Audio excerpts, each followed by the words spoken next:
Hello everybody, my name is Jacob Dragovich, and today I'm here to talk to you about the importance of social media communication from a military perspective. Now, according to Allen, Banke, Huff, and Rhea, in a research study entitled The Role of Online Communication in the Lives of Military Spouses, frequent communication throughout deployments actually results in lower PTSD symptoms for military members upon their arrival back home. This frequent communication throughout deployments is something I'm going to be focusing on throughout the entirety of my presentation here. I will start off by talking about intrapersonal communication. I will then move on to relationship maintenance techniques, relational distress, and then social media communication. Starting off with intrapersonal communication, according to Merola in a research study entitled Relational Maintenance During Military Deployment, 33 interviewees actually reported the utilization of intrapersonal relationship maintenance and communication techniques. The most predominant intrapersonal techniques utilized throughout these deployments were sensory experiences, positive thinking and reminiscing, focus on self, prayer, journaling, imagined interaction, and future thinking. Now, according to Heinemann, Lefebvre, McGuire, and Salstein, in a research study entitled To Be So Connected Yet Not at All, the use of different sensory engagement throughout interpersonal communication helps to recreate a physical presence of an absent loved one. Now, throughout my own personal deployment, I found myself utilizing a number of these interpersonal communication techniques. Most predominantly, the focus on self and imagined interaction. There's a lot of time that you spend by yourself during a deployment. If you're not out actually on the job, you're usually by yourself in your room. You could be working on something like journaling, which I also found very helpful throughout my deployments, or just reminiscing, looking at pictures, and other type of these imagined interactions. Now, also according to Merola in Relational Maintenance during military deployment and Rosetta in Relational Coping during deployment, women actually reported that blogging and journaling helped to cope with the absence of their partner. They found that journaling helped to provide a private means for them to document their feelings and thoughts, and then also use this journal as a reminder to tell one another things that they may have missed throughout their conversations during the week. Personally, I found journaling to really help me throughout my deployment to express my emotions and document my deployment experience in general. It was nice while I was there to use the journaling as a way to organize my thoughts, and then also it will come in handy when I try to retell the stories back home to my family and friends. Now moving on to some relationship maintenance techniques. The study conducted by Merola showed that there were 24 different techniques utilized throughout his research study, and then he divided them down into three categories. There was intrapersonal, mediated partner interaction, and social network. The study done by Rosetto showed that the partners during a deployment had two options for their communication techniques in general. They could either choose between the open technique or the restricted technique. Now, the open technique would mean to share everything and everything in general, no matter what it was, how big, how small, what you ate for lunch, what you ate for breakfast, and every detail in between. And then the restricted technique would be only tell the individual what you felt they needed to know, and maybe hold back some things that you think would actually anger them. So the restricted technique does raise some red flags for a lot of people, and Rosetto found that women reported that open communication was extremely important to them throughout their deployments for their husbands or spouses. They would keep notes as reminders to tell their spouse things so that they didn't feel that they were keeping anything from them, and it was a completely open communication throughout the entirety of the deployment. Now, personally, throughout my deployment, I also chose to go with the open communication technique. I feel that it is a better way to communicate if you just have everything out in the open, but it did become tough at times due to some operational security measures that we take, and there's some things that during a deployment you can't share with your significant other, your spouse, or your family back home. You really have to be careful what information you share, especially, if you're utilizing the internet or even phones. Letters can get intercepted, and if you're releasing, crucial information that, well, I was at this base today, or we went here today, it can become a pretty big deal. Now, deployments overall, according to Allen, they increase relational conflict. And partners tend to use different relationship maintenance techniques to diffuse those conflicts. But according to Heinemann and LaFlave, different techniques can result in different outcomes. It really depends on the situation, and there's really no best technique for all the situations out there. A lot of things are situationally dependent on which relationship maintenance techniques you utilize, and if you use the open communication style and really lay everything out on the table, it was found to result in less conflict throughout deployments. Now we're going to take a quick look at the social media communication during deployments in general here. And according to Allen, social media is found to increase relational resiliency, and over time it has drastically increased the frequency of communication for deployed members. And this is huge. When you're deployed, one of the big things you want to do is you just want to be able to talk to your family back home. You miss them, and you want to be able to tell them something that happened or make sure they're okay. And being able to talk to them more frequently is a huge morale boost for a deployed individual. Now, according to Baker, in intimate partner communication from the war zone, deployed members primarily rely on phone calls, emails, instant messaging, webcams, and then social media also to communicate with their loved ones back home. Now, Allen says that social media provides a very convenient way for families to communicate with their deployed loved ones at a very frequent time frame. Now, Allen also says that 72% of military families noted that social media was utilized for communicating with their deployed member over the course of their deployment. And this was huge. This is a very large percentage, and personally for me, social media played a huge role in my deployment with communicating with friends and family back home. Allen also then goes on to note that some researchers believe that this use of social media adds emotional distance between families. But then other researchers come in with the argument that social media is an elite part of interpersonal communication now.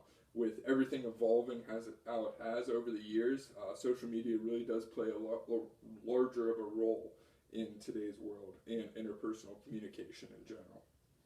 Now, the current research on this is very limited, so it is actually inconclusive whether its relationship is positive or negative. But throughout my own personal deployment, I found that social media is a very positive tool to use. It really helps you stay connected with your family and friends throughout the deployment, and it gives you a frequency of communication that really just you don't have through traditional letters, emails, or even phone calls.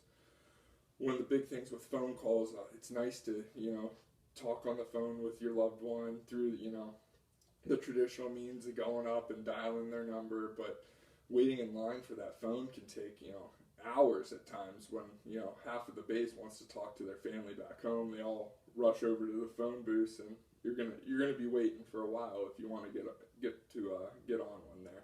So another option you have is to use social media communication, and you can have virtually the same phone conversation throughout these social media applications like WhatsApp or Google Hangouts or even FaceTime, Facebook, Skype, Uvu. There's handfuls of them that can be utilized to have these,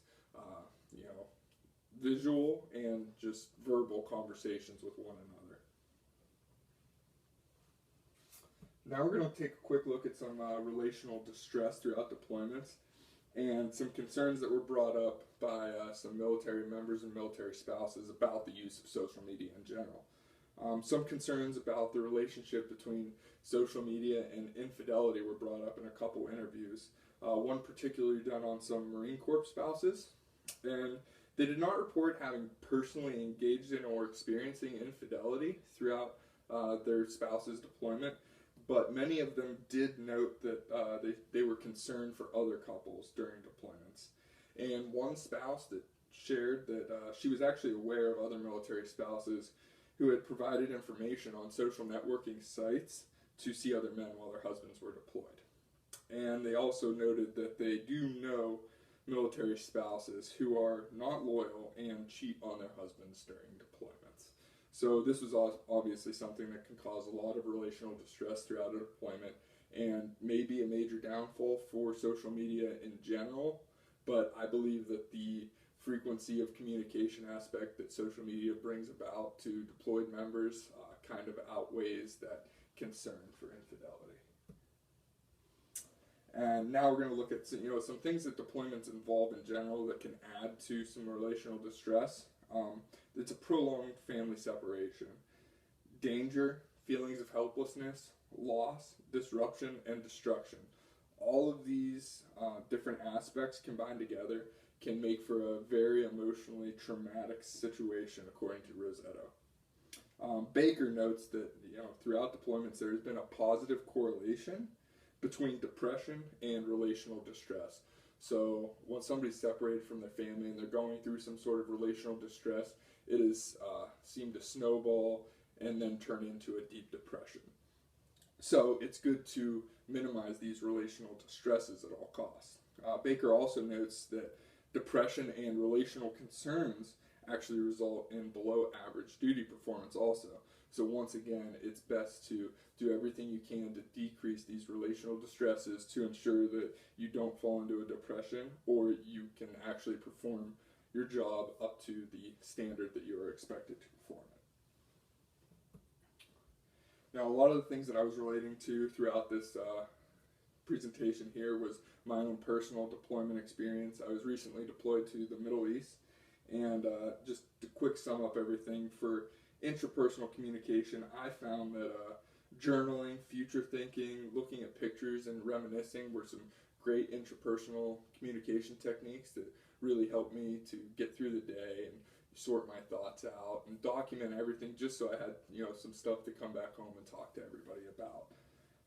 Relationship maintenance techniques, I generally just left it up to open communication, but as I stated earlier, there were some snags along the way just due to operational security, the things that I was allowed to share or say over social media or a letter, and just sometimes you can't reveal all the information that you would like to as to where you are or what you're doing, how your day was. I can tell very brief, oh, I had a good day, we did this, but I can't really go into deep detail, and sometimes that would cause some concern with my significant other back home. Sometimes she would want more information than I could provide, and then that would lead into the relational distress. And overall, I really didn't experience much of this while I was gone, but the little that I did generally stemmed from just a lack of communication or miscommunication.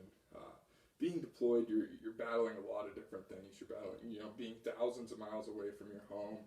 You're in a different environment.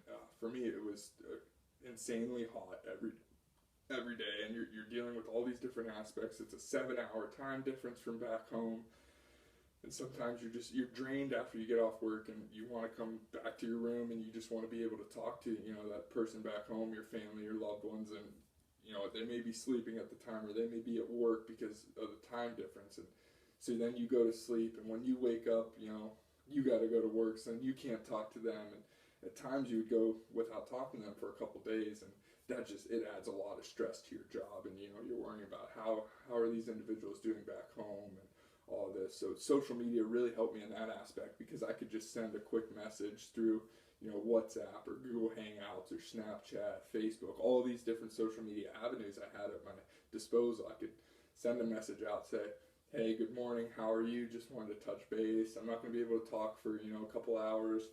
Hopefully I'll be able to, get back to base and have the Wi-Fi here again shortly, but, I hope you have a good day, and, maybe send me a message so that when I get back, I know that, everything's all right back home. And that was it was great to have that, at the fingertips, basically, because before you would be relying on stuff like letters or even these phone calls that I may not have even been able to get to a phone for a couple of days. So being able to have that, the wireless internet connection and get on social media and actually, send these messages that I may not get an immediate response to, but within a couple hours I would get a response, and that was just a great feeling of security for me, knowing that I could talk to my family and friends and loved ones back home, and make sure everything was okay with them. Like I said, the social media communication avenues that I utilize the most WhatsApp, Google Hangouts, Snapchat, and Facebook. Those were the big ones for me.